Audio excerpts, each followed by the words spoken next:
ሃሌሉያ ጌታ ይባረክ። ጌታ ረድቶናል። ይሄው ዛሬ 9ኛ ቀናችንን ዘፍጥረት ምዕራፍ 25 26 እና 27ን አንብበናል። ጥቂት ነገር ከዛ ላይ ጌታ ያስተማረኝን ነገር እንካፈላለን ማለት ነው። እንግዲህ ምዕራፍ 25 ሲጀምር አብርሃም ኬጡራን አግብቶ ብዙ ልጆች እንደወለደ ነግሮን ነው የሚጀምረው። አብርሃም ኬጡራን አግብቶ ብዙ ልጆችን ቢወልድም ይስሐቅ ግን ብቸኛ የእግዚአብሔር ቃል ኪዳን ወራሽ መሆኑ አልተቀየረም። እዚህም ጋር አብርሃም እንዳየነው ለሌሎች ስጦታን ሰጥቶ አሰናበታቸው። የኪዳኑ ልጅ ይስሐቅን ግን ስጦታ ብቻ ሳይሆን የሰጠው ያለውን ሁሉ ሰጠው። የኪዳኑን በረከት ሁሉ አወረሰው። ወገኖቼ የኪዳን በረከት ከቁስ ያልፋል። በቀደም አያትዬ እዚህ ውስጥ አለሽ አያት እያለችኝ ነበረ። ኪዳን ከበረከት ይበልጣል ብላ ደውላ ቀን ላይ እያካፈለችኝ ነበረ እና የኪዳን በረከት ከቁስ ያልፋል ወገኖቼ። የእግዚአብሔር ቃል በረከት በጻድቅ ራስ ላይ ነው ይላል። በሌላ ስፍራ ደግሞ የእግዚአብሔር በረከት ባለጠጋ ታደርጋለች ይላል። አያችሁ፣ የእግዚአብሔር በረከት ባለጠግነት ብቻ አይደለችም፣ ባለጠጋ ታደርጋለች። ደግሞም ሌላ ስራም አላት ማለት ነው። አንድ ከምታደርጋቸው ነገሮች አንዱ የእግዚአብሔር በረከት ባለጠጋ ታደርጋለች እንጂ ባለጠግነት ብቻ አይደለችም። አብርሃም ከባለጠግነቱ ለሁሉም ልጆቹ ስጦታን ሰጥቷቸዋል። ለይስሐቅ ግን ያለውን ሁሉ ነው ያወረሰው። ክብር ለእግዚአብሔር ይሁን። የኪዳኑን በረከት ነው ለይስሐቅ ያወረሰው ማለት ነው። ስለዚህ በሄደበት ስፍራ ሁሉ እንደ አብርሃም እንዲያፈራ፣ የነካው ነገር ሁሉ እንዲባረክ የኪዳኑ በረከት ወራሽ ሆነ ማለት ነው። ይስሐቅ ያለው ቁሳዊ ሀብት ሁሉ ቢወድምበት ከኪዳኑ በረከት የተነሳ የትም ምድረ በዳ ቢሄድ ይስሐቅ ያፈራል ማለት ነው። ይስሐቅ ጉድጓድ ሲቆፍር ቅድም እንዳነበብ ነው ምንጭ ሲፈልቅለት የጌራራ ሰዎች በረከቱ ከስፍራው ይመስላቸው ነበረ፣ ከጉድጓዱ ይመስላቸው ነበረ። ስለዚህ ይጋፉት ነበረ። እሱ ግን የእግዚአብሔር ኪዳን ከጉድጓዱ ጋር ሳይሆን ከእሱ ጋር እንደሆነ ስለሚያውቅ ፈቀቅ ይልላቸው ነበረ። ጉድጓዱ ላይ አይደለም፣ ማቴሪያሉ ላይ አይደለም። የእግዚአብሔር በረከት ያለው የኪዳኑ ሕዝብ ላይ ነው። ክብር ለጌታ ይሁን። ሃሌሉያ። የነካው ሁሉ ነው የሚባረክለት። ስለዚህ ፈቀቅ ብሎ ነው የሚሄድላቸው እንጂ አይጋፋም። ወገኖቼ የእግዚአብሔር በረከት ከሆነ ስፍራ ከሆነ ቢዝነስ የሆነ በቃ ይበላበታል ከተባለ ስራ ጋር አይደለም፣ ከዛ ጋር የተጣበቀ አይደለም። ከኔና ከእናንተ ጋር ከኪዳኑ ሕዝብ ጋር የተጣበቀ ነው። ታውቃላችሁ እናንተ ሁላችሁም መቼም ኤልሳ ቆሎ በልቶ የማያውቅ ሰው የለም እዚህ ውስጥ አይደለም። እኔ እንጃ ከኤልሳ ቆሎ በፊት ቆሎ እንደዚህ ቁም ነገር መሆኑን ራሱ የምናውቅ አይመስለኝም። ቆሎ እንደዚህ በሱፐርማርኬት ደረጃ እንደዚህ ተገዝቶ እንደዚህ ተከብሮ የሚበላ ነገር እንደሆነ የምናውቅ አይመስለኝም። እና የእግዚአብሔርን በረከት በእህታችን ላይ እግዚአብሔር ሲያስቀምጥ እህታችን ቆሎ ከዛ በፊት እንደው የምታውቁ ሰዎች እስኪ እንደዚህ የገነነ ነገር ነበረ? የእግዚአብሔር በረከት በሷ ላይ ስለሆነ ግን ለሷ ብቻ ሳይሆን ከዛ በኋላ ለብዙዎች በረከት ሆነች ማለት ነው። ለብዙዎች በቃ በረከት ሆነች። ሌላ ቆሎ የሚባለው ነገር በአጠቃላይ በቃ የሆነ የከበረ ነገር ሆነና የብዙዎች በረከት ሆነ። ስለዚህ ወገኖቼ የእግዚአብሔር በረከት ከሆነ ቢዝነስ ጋር የሆነ ሎኬሽን እንትን ሀገር ካልሄድኩኝ እንትን ከተማ ወይ ደግሞ ግንባር ቦታ ምናምን የሚባል ነገር አለ አይደለ? እንደ ሰውኛ የምንላቸው ነገሮች ከዛ ጋር የተጣበቀ አይደለም።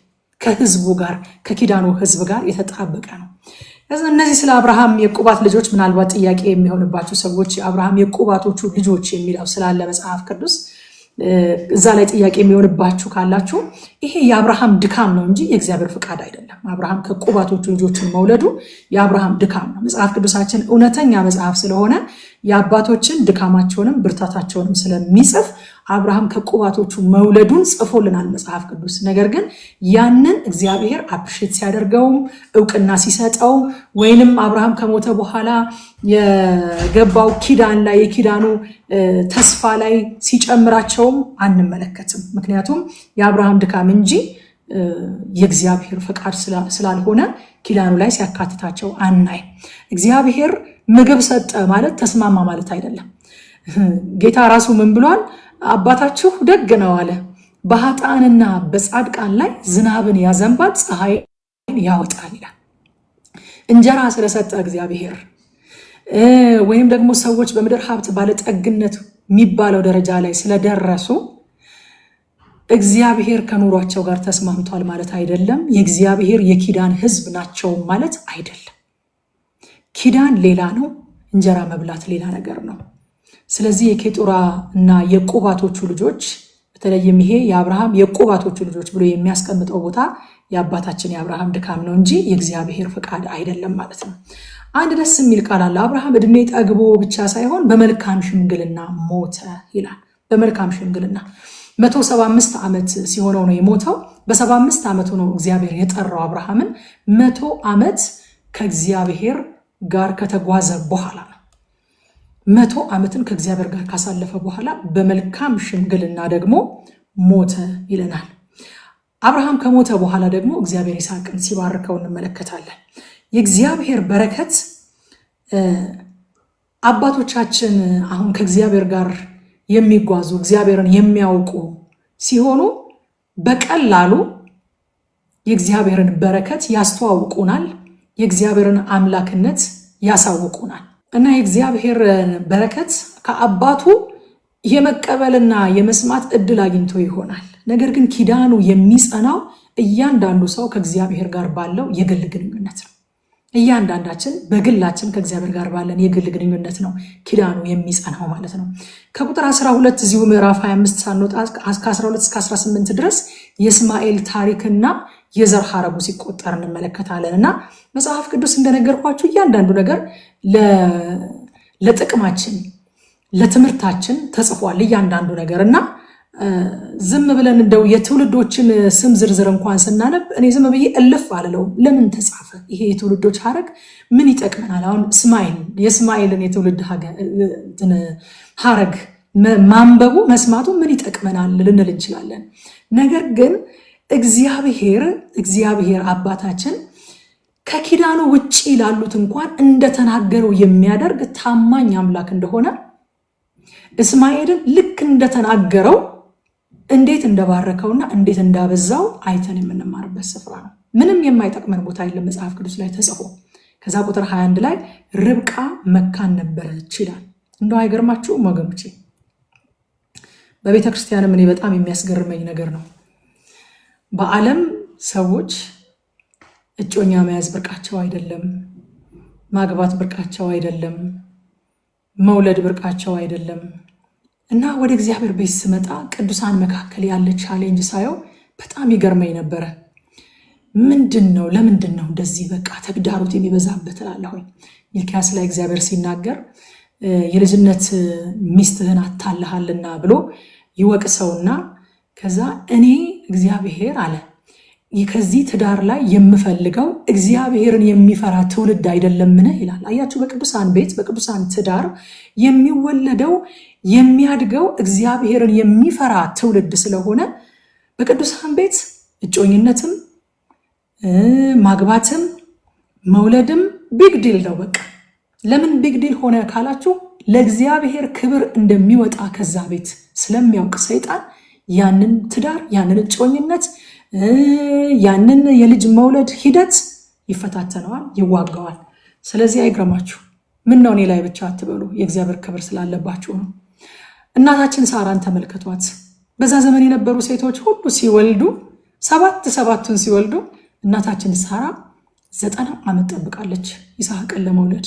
ምክንያቱም ይስሐቅ ተራ ልጅ አይደለም፣ የጌታ እጅ ያለበት የኢየሱስ ክርስቶስ የዘር ሐረግ የሚመዘዝበት የእግዚአብሔር ዓላማ ያለበት ልጅ ስለሆነ በምጥ ነው ይስሐቅ የሚወለደው። ርብቃን ተመልከቷት።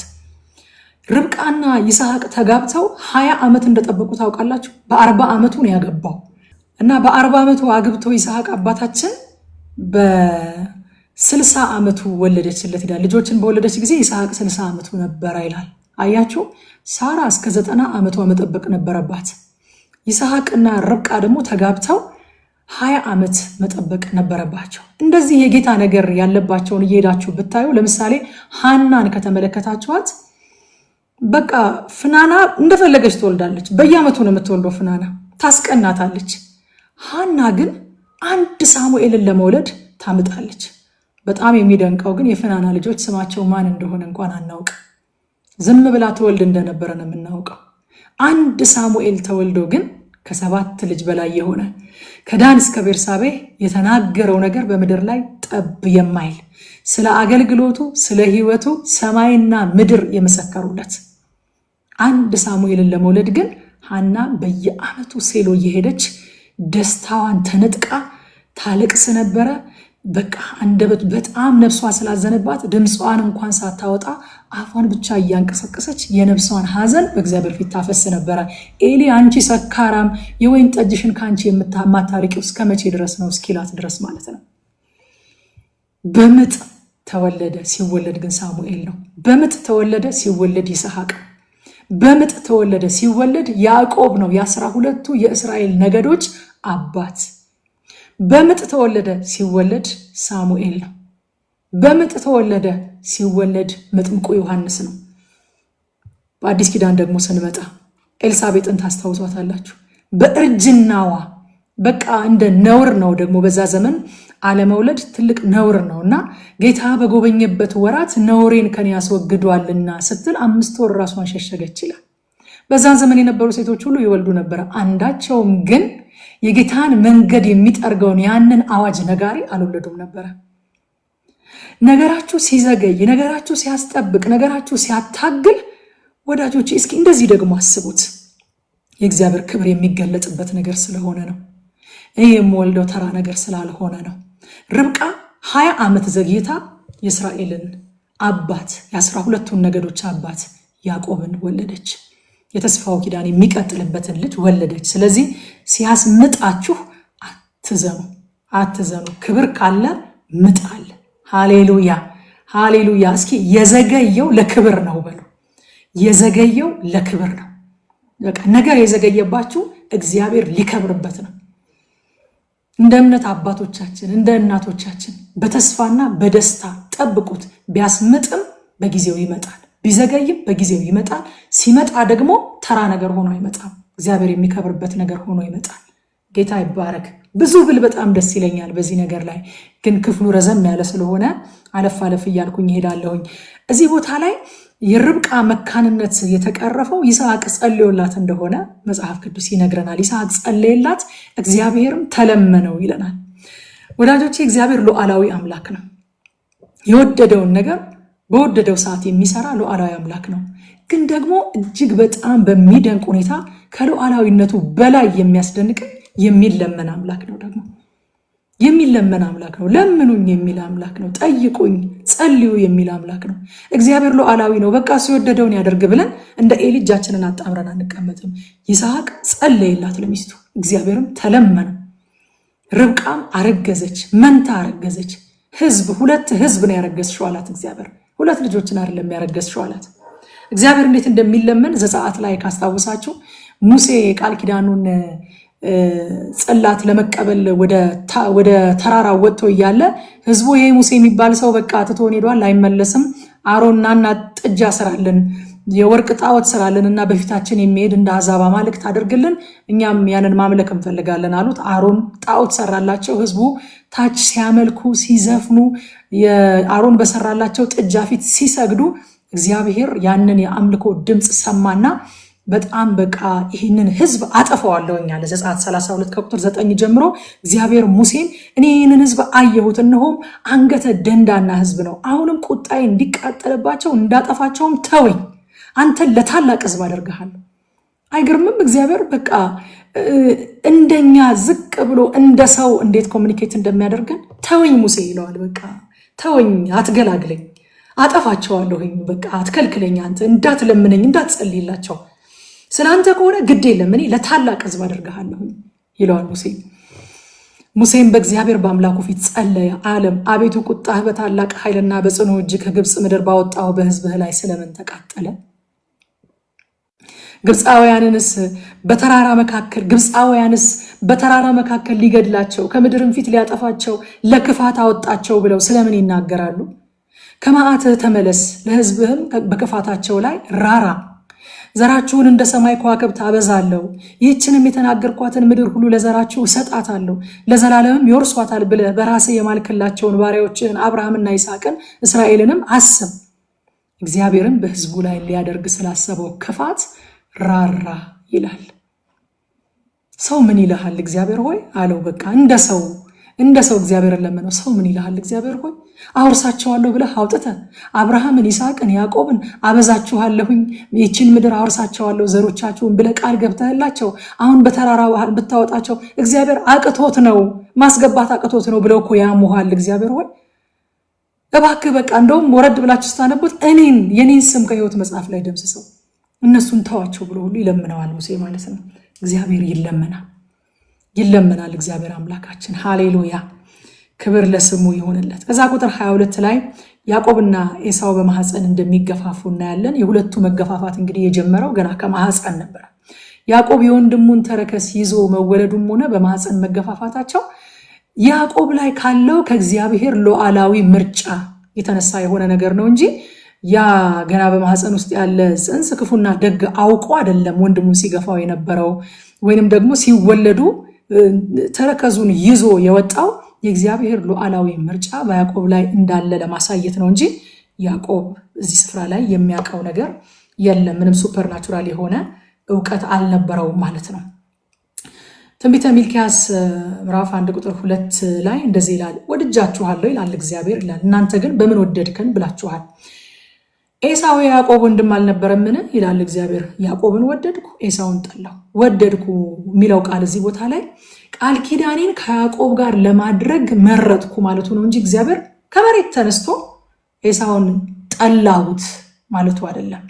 ስለዚህ ወደድኩኝ ሲል እግዚአብሔር አንዱን ወዶ አንዱ ላይ ጥላቻ እያሳየ ሳይሆን ቃል ኪዳኔን ከአብርሃም ጋር የገባሁትን ቃል ኪዳኔን በዘርህ ያልኩትን የምፈጽመው የመረጥኩት ከያዕቆብ ጋር ለመፈጸም ነው። ምርጫውን የሚያሳይ ነገር ነው ማለት ነው። ይሄ ሮሜ ምዕራፍ 9 ከ10-14 ላይም ስለዚሁ የእግዚአብሔር ሉዓላዊ ምርጫ ሲናገር ይህ ብቻ አይደለም፣ ነገር ግን ርብቃ ደግሞ ከአንዱ ከአባታችን ከይስሐቅ በጸነሰች ጊዜ ልጆቹ ገና ሳይወለዱ በጎ ወይንም ክፉ ምንም ሳያደርጉ ከጠሪው እንጂ ከስራ ሳይሆን በምርጫ የሚሆን የእግዚአብሔር ሐሳብ ይጸና ዘንድ ለእርሷ ታላቁ ለታናሹ ይገዛል ተባለላት። ያዕቆብንም ወደድኩ ኤሳውን ግን ጠላው ተብሎ እንደተጻፈ ነው። እንግዲህ ምን እንላለን? በእግዚአብሔር ዘንድ አመፃ አለ ወይ?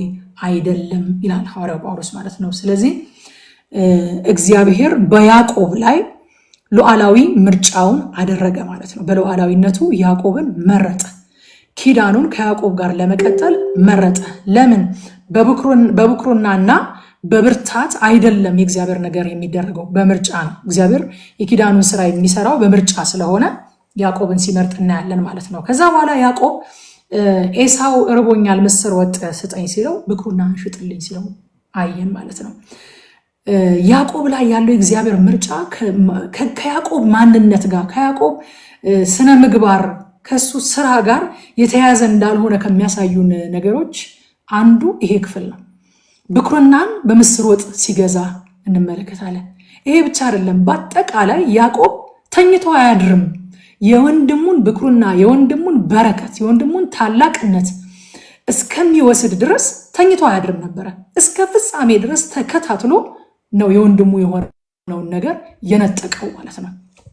እንግዲህ እግዚአብሔር መረጠው፣ ስለ መልካምነቱ አይደለም፣ እግዚአብሔር ስለመረጠው እንጂ ያዕቆብ ትክክል ስለሆነም አይደለም። ይሄንን ማድረጉን አፕሪሼት አድርገው እንደ ያዕቆብ መሆን አለብን፣ መናጠቅ አለብን ምናምን ብለው የሚያስተምሩ ሰዎች ሰምቼ ያውቃለሁኝ። ነገር ግን እግዚአብሔር በቃ ስምህ ማን ነው አለው። መጨረሻ ላይ ያዕቆብ አለ። በቃ አንተ ከእግዚአብሔርም ከሰው ጋር ታግል አሸንፋል። ያዕቆብ ማለት አታላይ ማለት ነው። ከዚህ በኋላ ማታለልህን ታቆማለህ። ያዕቆብ አትባልም እስራኤል ትባላለህ እንጂ ብሎ እግዚአብሔር እንኳን የአታላይነቱን ነገር አውቆ ስሙን ቀይሮለታል። ያዕቆብ ማለት ተረከዝ ያዥ አታላይ ማለት ነው። ቀይሮለታል ስሙን እግዚአብሔር ራሱ።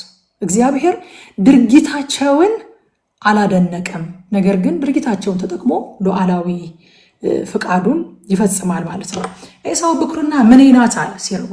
ብኩርና ምኔ ናት? ወገኖቼ ጊዜያዊ ችግር ዘላቂ በረከታችንን እንዳያስጥለን እንጠንቀቅ። እንደ ኤሳው ብኩርናውን እንዲህ አድርጎ አቃለላት ይላል መጽሐፍ ቅዱስ።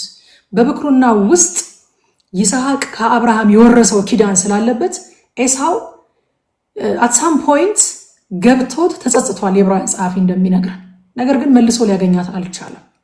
አንዳንድ ነገር ካመለጠ አመለጠ ነው። ዕብራውያን 12 ከ15 እስከ 17 ላይ የእግዚአብሔር ጸጋ ለማንም እንዳይጎድለው ብዙዎች የሚረክሱበት አንድ መራራ ስር ወደ ላይ በቅሎ እንዳያስጨንቅ ሴሰኛም የሚሆን እንዳይገኝ ይልና ወይም ስለ አንድ መብል በኩርነቱን እንደሸጠ እንደ ኤሳው ለዚህ ዓለም የሚመች ሰው እንዳይሆን ተጠንቀቁ ይላል። ከዛ በኋላ እንኳን በረከቱን ሊወርስ በወደደ ጊዜ እንደተጣለ ታውቃላችሁና በእንባ ተግቶ ምንም ቢፈልገው ለንስሐ ስፍራ አላገኘምና ይላል። በኩርናውን አቃለላት፣ በኋላ ግን እንደተጸጸተ የሚነግረን የዕብራውያን ጸሐፊ ነው። መልሶ ሊያገኛትም አልቻለም ነበረ። ምዕራፍ 25 ሰፋ ያለ ክፍል ነበረ። ይህንን አይቻለሁኝ። ወደ ምዕራፍ 26 ስናልፍ በአብርሃም ዘመን ከነበረው የከፋ ረሃብ ሆነ ይለናል። ምዕራፍ 26 ሲጀምር ረሃብ ሆነ ይላል።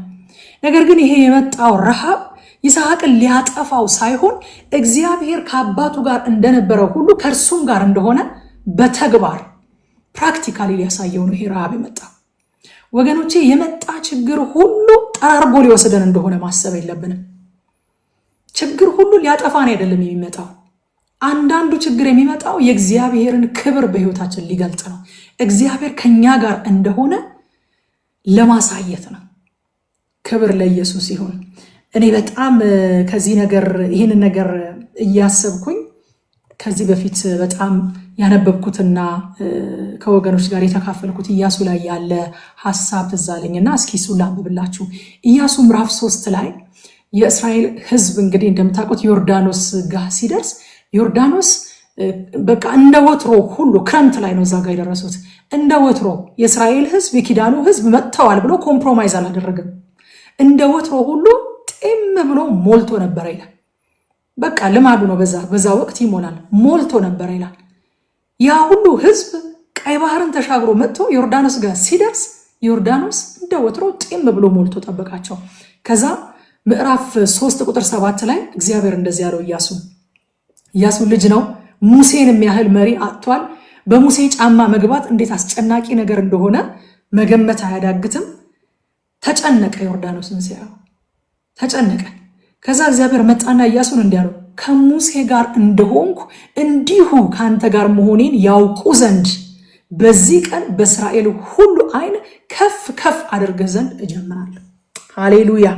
ኢየሱስ ጌታ ነው። አንዳንዱ ነገር የሚመጣው እግዚአብሔር ከኛ ጋር እንዳለ እንዲታወቅና እግዚአብሔር እኛን ከፍ ከፍ ለማድረግ እንዲጠቀምበት ነው። ኢያሱ አትፍራ አለው። ሰዎች የሚመስላቸው እኔ ከሙሴ ጋር እንደነበርኩና አሁን ደግሞ ከአንተ ጋር እንደሌለው ነው የሚያስቡት። ስለዚህ አሁን እኔ ዮርዳኖስን እጠቀምበታለሁ አለ። ዮርዳኖስ አያጠፋቸውም። ከሙሴ ጋር እንደነበርኩኝ ከአንተ ጋር እንደሆንኩኝ እንዲያውቁ አደርግበታለሁ። ሃሌሉያ! በእስራኤል ሁሉ ዓይን ዘንድ ከፍ ከፍ አደርግህ ዘንድ እጀምራለሁ። ምን ተብሎ ነው ከፍ ከፍ የሚደረገው? ከሙሴ ጋር የነበረው እግዚአብሔር ከኢያሱም ጋር አለ ተብሎ። ክብር ለኢየሱስ ይሁን። ሃሌሉያ! እግዚአብሔር ከአንተ ጋር እንደሆነ ያውቁ ዘንድ፣ እህቴ እግዚአብሔር ከአንቺ ጋር እንደሆነ ያውቁ ዘንድ ይሄ ነገር ወደ አንቺ መጥቷል። ኢየሱስ ጌታ ነው። ሃሌሉያ! እስኪ እግዚአብሔር ከኔ ጋር እንደሆነ ይታወቅ ዘንድ ነው በሉ። በቃ እግዚአብሔር ከእናንተ ጋር እንደሆነ ይታወቅ ዘንድ ነው።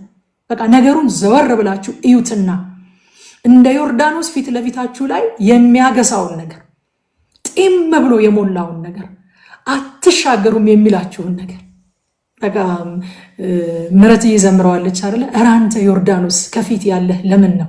ታምር ሊሰራብህ ጌታም ሊከብርብህ ነው። ሃሌሉያ!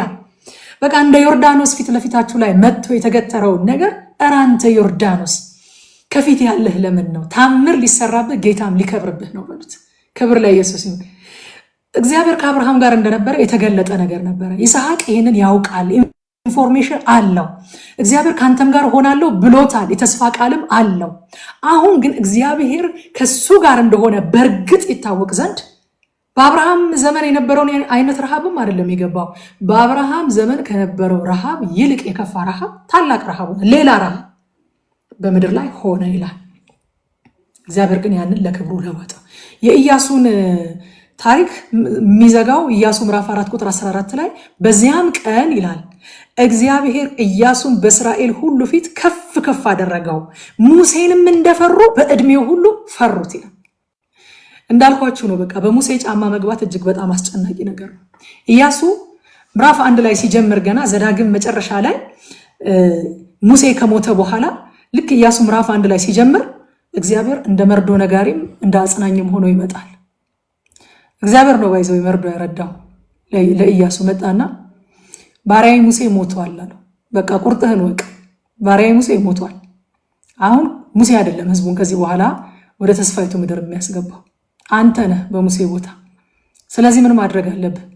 አትፍራ፣ አትደንግጥ። ከሙሴ ጋር እንደነበርኩኝ እንዲሁ ካንተ ጋር እሆናለሁ። ሙሴ ያደረገው ከእግዚአብሔር ጋር መሆኑ ነው። ሙሴ የሆነው ከእግዚአብሔር ጋር አብሮ ስለተጓዘ ነው። ስለዚህ ባሪያዬ ሙሴ ሞቷል። አሁን እኔ ከሙሴ ጋር እንደነበርኩኝ ካንተ ጋር እንደሆን ደግሞ የዚህ ሕግ ቃል ከአፍህ እንዳይለይ አንገትህ ላይ ሰራው፣ በርህ ላይ ፖስት አድርገው፣ በዓይኖችህ መካከል አድርገው፣ ስትሄድ ተጫወተው፣ ለልጆችህ ንገራቸው። የሕጉ ቃል ብቻ ከአፍህ አይጥፋ፣ እኔ ከሙሴ ጋር እንደነበርኩኝ ካንተ ጋር ሆናለሁ ብሎታል።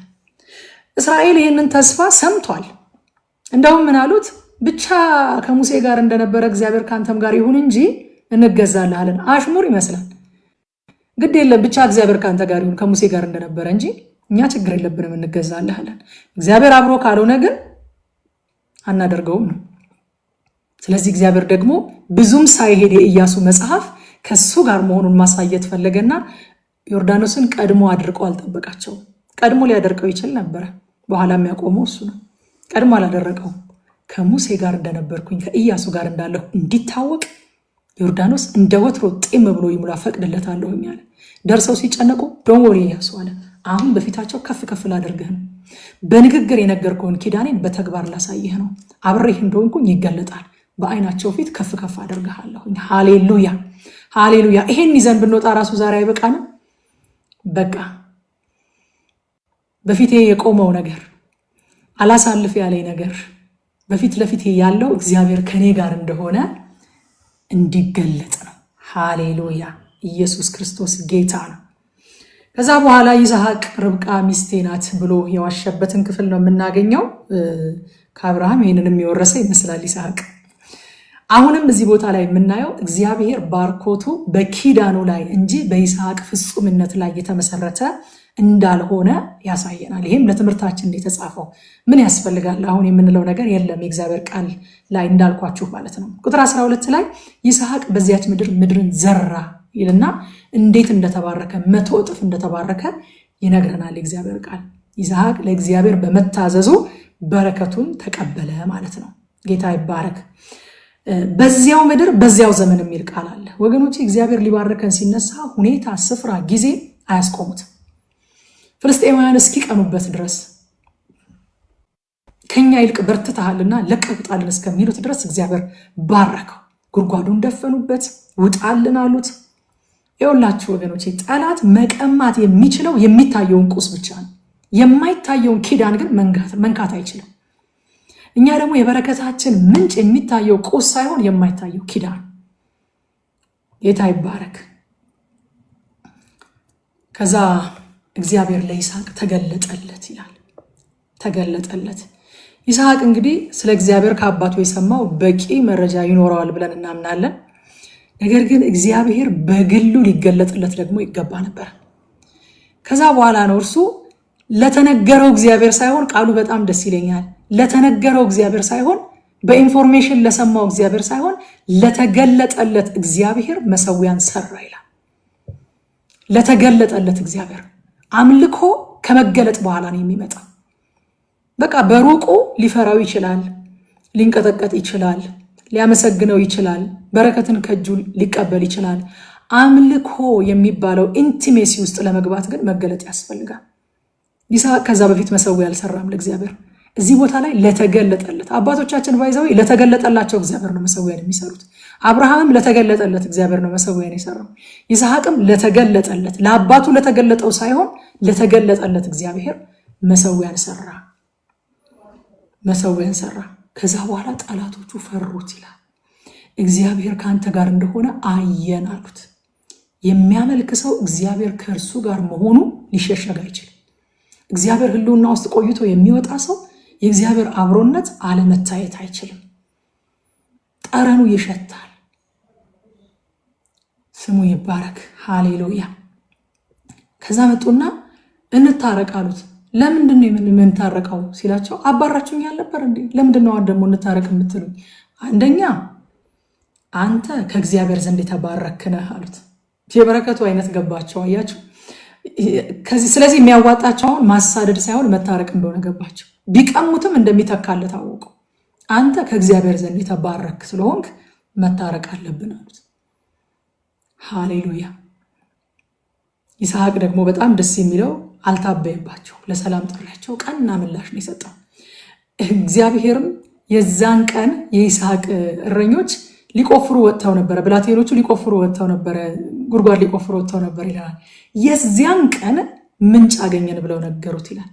አያችሁ፣ እርቅን ሲያደርግ፣ ሰላምን ሲያደርግ፣ ይቅርታ ብለው የመጡትን ሰዎች እግዚአብሔር ካንተ ጋር ስለሆነ ሲሉት አልታበየም። ሊፈርድባቸው አልሞከረም። ይቅርታቸውን አልገፋም። በመልካም ተቀብሎ አበላቸው፣ አጠጣቸው፣ ኪዳንን አድርጎ በሰላም ሸኛቸው። እግዚአብሔር ምን እንደሸለመው ታውቃላችሁ? ምንጭ ሸለመው። ሳቤህ ብሎ ጠራው። ምንጭ ሸለመው እግዚአብሔር። ምንጭ ለዛን ዘመን ሰው ምን ማለት እንደሆነ ስለማታውቁ ምንጭ ሸለመው እግዚአብሔር። ከዛ ምዕራፍ 27 ላይ በጣም አጭር ነው ምዕራፍ 27። እኔ ይረዝምብኛል እግዚአብሔርን ቃል ሳካፍል ቶሎ አይለቀኝም። በጣም ያስኳችሁ፣ በጣም ይቅርታ። ምዕራፍ 27 ላይ ርብቃ እያገዘችው ያዕቆብ ይስሐቅን አታሎ የኤሳውን ብኩርና ሲወስድ እናያለን። በዝርዝር አንብበነዋል። እንግዲህ ርብቃ የእግዚአብሔር ሉዓላዊ ፍቃድ እንዲፈጸም መሳሪያ ሆና አገልግላለች። ምክንያቱም የእግዚአብሔር ሉዓላዊ ፍቃድ ምንድን ነው? ታናሹ ማነው? ታላቁ ለታናሹ ይገዛለታል የሚል የእግዚአብሔር ሉዓላዊ ፍቃድ አለ። ያ የእግዚአብሔር ሉዓላዊ ፍቃድ እንዲፈጸም መሳሪያ ሆና አገልግላለች። በጥንቃቄ እንድትሰሙ ይፈልጋለሁ። እዚህ ጋር ባላንሱን መሳት ስለሌለብን ማለት ነው። ሰዎች በክፋታቸውም ሆነ በደግነታቸው እግዚአብሔር ተጠቅሞበት ፈቃዱን ሊፈጽም ይችላል። በክፋታቸውም በደግነታቸውም ተጠቅሞ እግዚአብሔር ሉዓላዊ ፈቃዱን፣ ዘላለማዊ ፈቃዱን ሊፈጽም ይችላል። እግዚአብሔር ተጠቀመባቸው ማለት ግን ሁልጊዜ ትክክል ናቸው ማለት አይደለም። ለምሳሌ ሐዋርያት ሥራ ምዕራፍ 2 ቁጥር 23 ላይ ሐዋርያው ጴጥሮስ እንደዚህ አለ። የባለ 50 ቀን የሰበከው ስብከት ላይ እንደዚህ አለ። እርሱንም አለ ጌታ ኢየሱስ ክርስቶስን። ከዚህ በላይ ቁጥር 22 ላይ ስለ ኢየሱስ ተናግሮ ነው። እርሱንም በእግዚአብሔር በተወሰነው ሐሳቡና በቀደመው ዕውቀቱ ተሰጥቶ በአመፀኞች እጅ ሰቅላችሁ ገደላችሁታል። ተሰቅሎ የተገደለው በማን እጅ ነው? በአመፀኞች እጅ። ሰዎቹ ሰቅለው የገደሉት ምን ስለሆኑ ነው? አመፀኞች ስለሆኑ።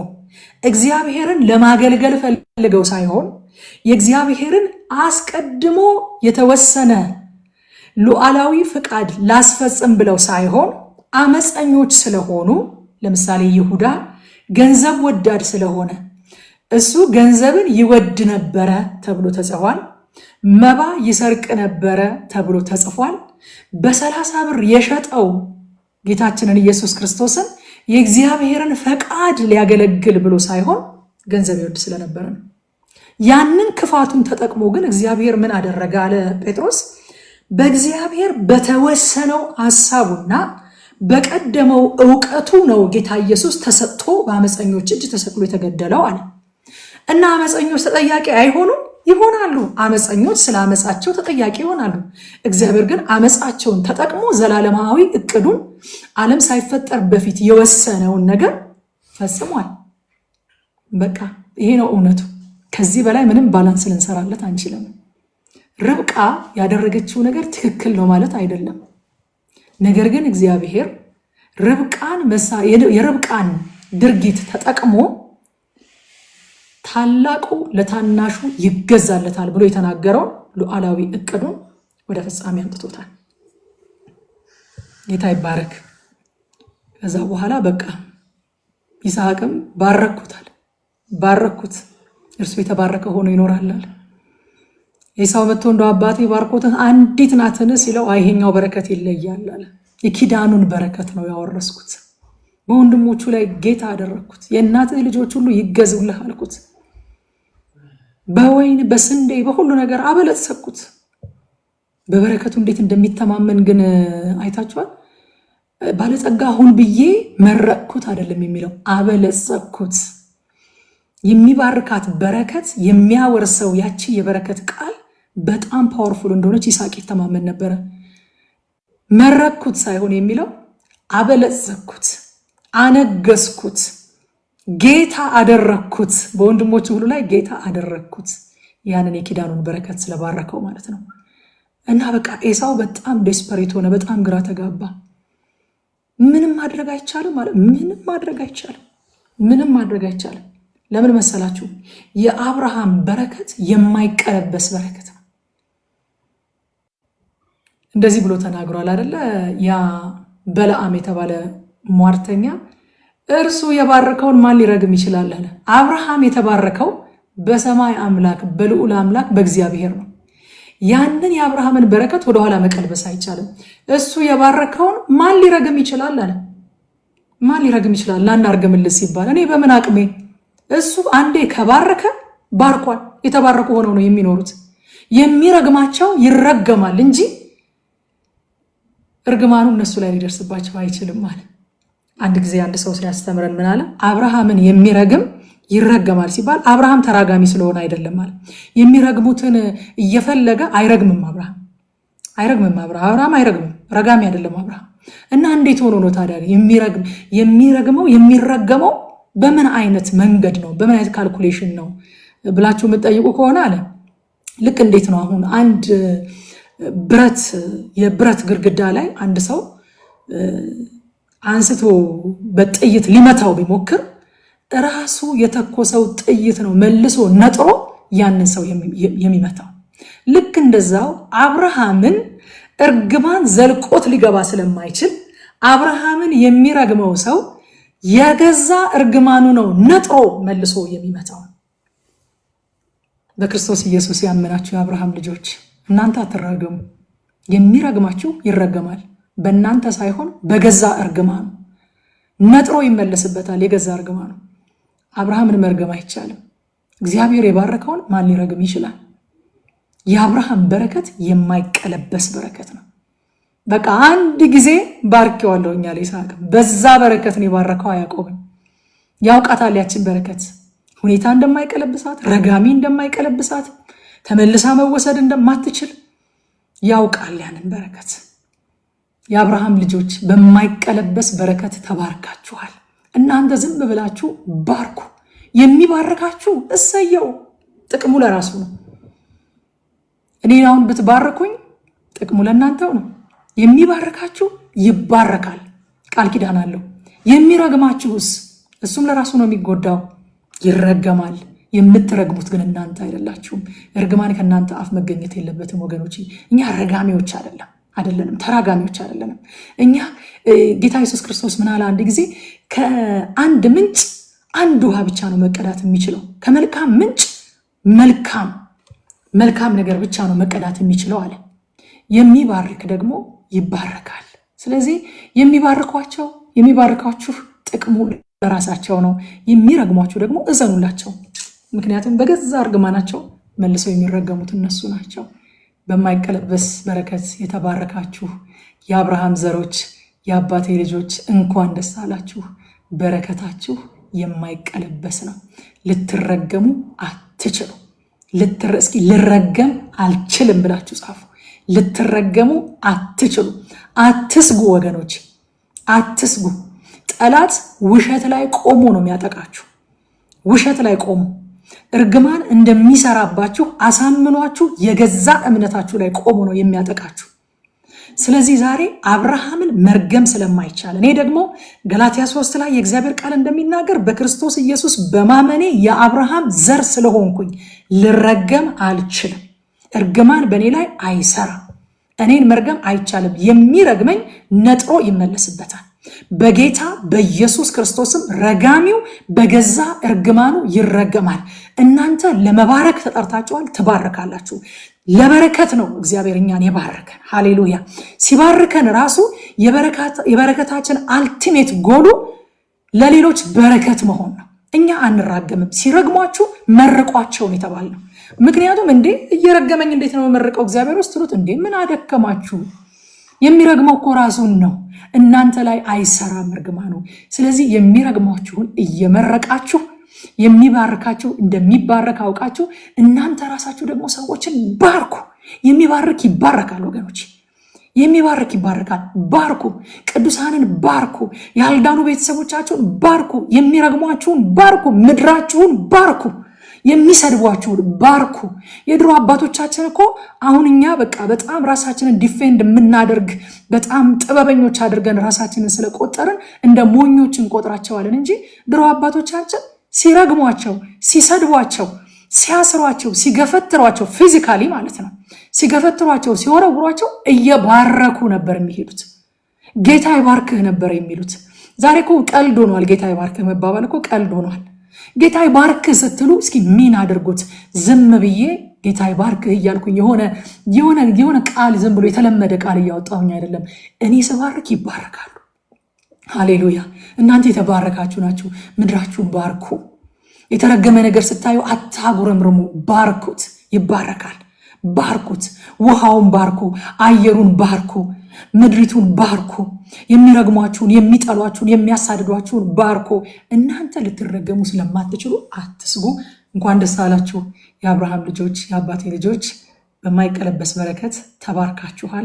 ይህንን በረከታችሁን ኢንጆይ ያደርጉት። እግዚአብሔርን አመስግኑ። ተደላድላችሁ ተዘላችሁ፣ ዛሬ በቃ ተዘልላችሁ ተደላድላችሁ ዘና እብላችሁ ተኙ። ነገ ማለዳ ስትነሱ ይህንን ቃል እያወጃችሁ ተነሱ። በረከቴ የማይቀለበስ ነው፣ እኔ ልረገም አልችልም እያላችሁ ተነሱ። ጌታ ይባረክ። ሰፋ ያለ ቢሆንም ለሌላ ጊዜ አጠር ለማድረግ እንሞክራለን። ይህንን ነበረ ዛሬ ከምዕራፍ 25፣ 26 እና 27 ማየት የቻልኩት። እስኪ ቅዱሳን ፎሎ ተደራረጉ። አካውንታችንን ፎሎ ያላደረጋችሁ ፎሎ አድርጉ። የእግዚአብሔርን ቃል እንደዚሁ እንድንከፋፈልበት ሌላ ምንም አንፈልግም። ጌታ ስሙ ይባረክ። እሱ ራሱ የሚያስፈልገንን ነገር ፕሮቫይድ ስለሚያደርግ እኛ ከቲክቶክ ምንም አይነት ነገር ፈልገን አይደለም። እግዚአብሔር በቃ ትላንትና እንዳየነው ያህዌ ይርኤ ነው። አሜን። ያህዌ ይርኤ ነው። ምንጭ ማለትማ ህይወት ማለት ነው። በዛን ጊዜ እኮ ህይወት ማለት ነው። ምንጭ በዚያን ጊዜ ምንን ያመለክት ነበረ? ባጭሩ ብላኛለች እህቴ። ውሃ ማለት ሁሉ ነገር ነው። በነገራችን ላይ በጥንት ዘመን ከተሞች ይመሰረቱ የነበረው ውሃን ተከትለው ነው። ታውቃላችሁ፣ ውሃ ማለት ህይወት ማለት ነው። ውሃ በሌለበት ሰዎች ሊኖሩ አይችሉም። ስለዚህ ሰዎች ከተማን የሚመሰረቱት ውሃን ተከትለው ነው። ወንዝን ተከትለው፣ ምንጭን ተከትለው ነው። የሰዎችን የመኖሪያ ቦታ የሚወስነው በዛ ስፍራ ላይ ውሃ አለ የለም የሚለው ነገር ነው። የሞት ሽረት ጉዳይ ነው። የህይወት ጉዳይ ነው ውሃ ማለት ነው። ስለዚህ እግዚአብሔር ሰላምን ሲያወርድ፣ ይቅርታን ሲቀበል፣ በትህትና የመጡትን እንግዶች ይቅርታ ሊሉት የመጡትን እንግዶች ምንም እንኳን በድለውት፣ ገፍተውት፣ አሳደውት፣ ጉድጓዱን ደፍነውበት ከሀገራቸው አስወጥተውት ቢሆንም አሁን መጥተው ግን እግዚአብሔር ካንተ ጋር ስለሆነ ካንተ ጋር መስማማት ነው የምንፈልገው፣ አንተ ከእግዚአብሔር ዘንድ የተባረክ ነህ ብለው ሲሉት ልክ አሁን ስባረክ አይታችሁ ነው እንደዚህ የምትሉት። ትላንትና የት ነበራችሁ አላላቸውም። በቅንነት ተቀብሎ ቤቱ አስተናግዶ እግራቸውን አጥቦ ምሳ አቅርቦ አስተናግዷቸው ቃል ኪዳን ገብቶ ሲሸኛቸው እግዚአብሔር ምንጭ ባረከው ማለት ነው። እናንተ ምን የአባታችሁ ልጆች ሆኑ፣ ይቅር በሉ። እግዚአብሔር ይባርካችኋል፣ ይሸልማችኋል። እወዳችኋለሁኝ።